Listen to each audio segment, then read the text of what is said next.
Hi, I'm Dr. Diane Scott, and I'm a veterinarian at Oakview Veterinary Medical Center in Plover. I'm here today with Emily, who's one of our technicians. She has advanced training in behavior and is very big on fear-free care for our pets.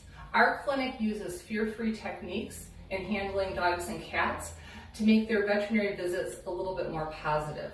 And today we're going to talk to you about how we bring our pets to the clinic and how they're handled here in a fear-free way, specifically our cats.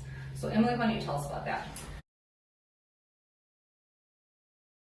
Okay, so the first thing that we recommend here at the clinic is when you are bringing your cat in to have a carrier that easily comes apart.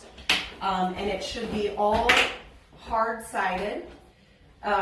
This way, when we need to get the cat out for the exam, we're able to take it off.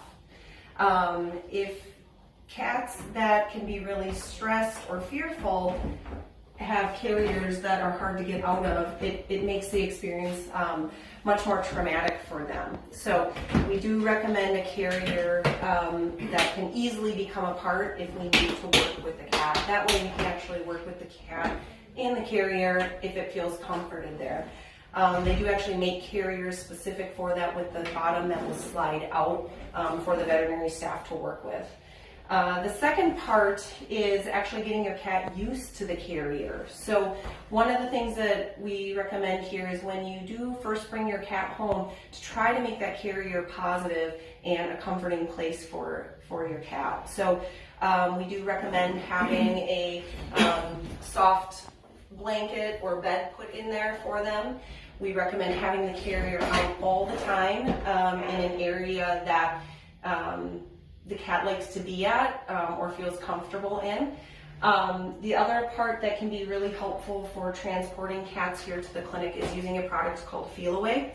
Feel-Away is a product, it's a pheromone that helps cats to feel calm and less anxious.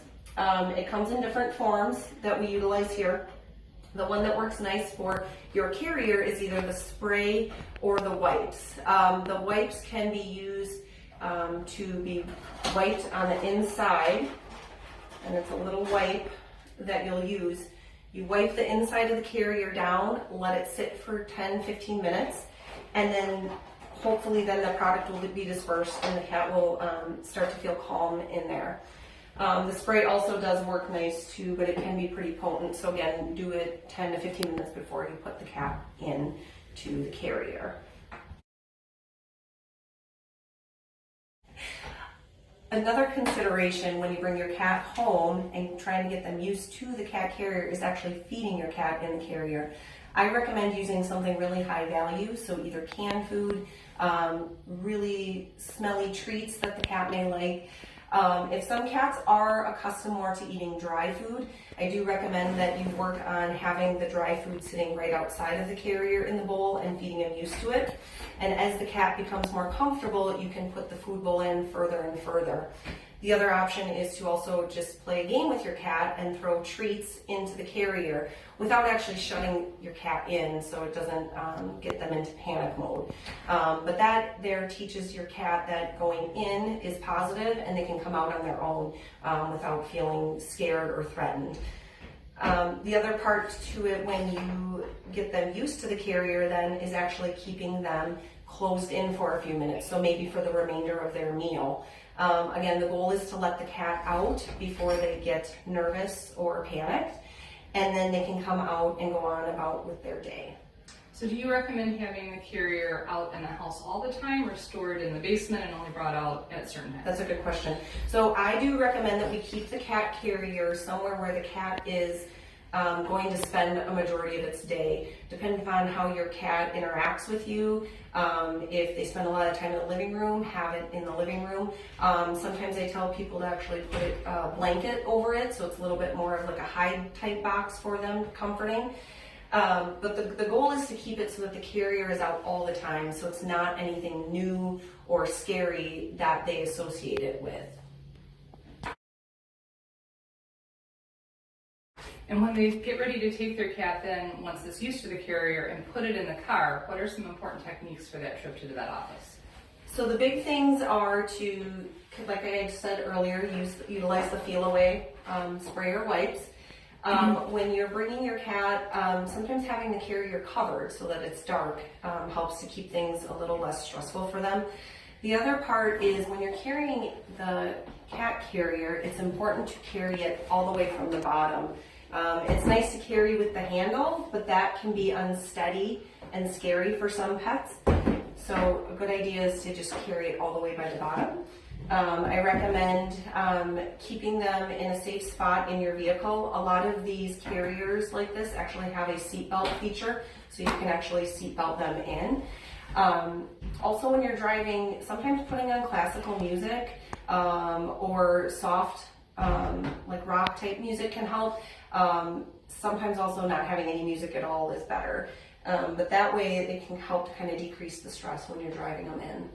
Now I know some people are going to say that even with all those tips, their cat hates the vet. So do we have anything that we do for cats here that you like that tends to help them come in calmer?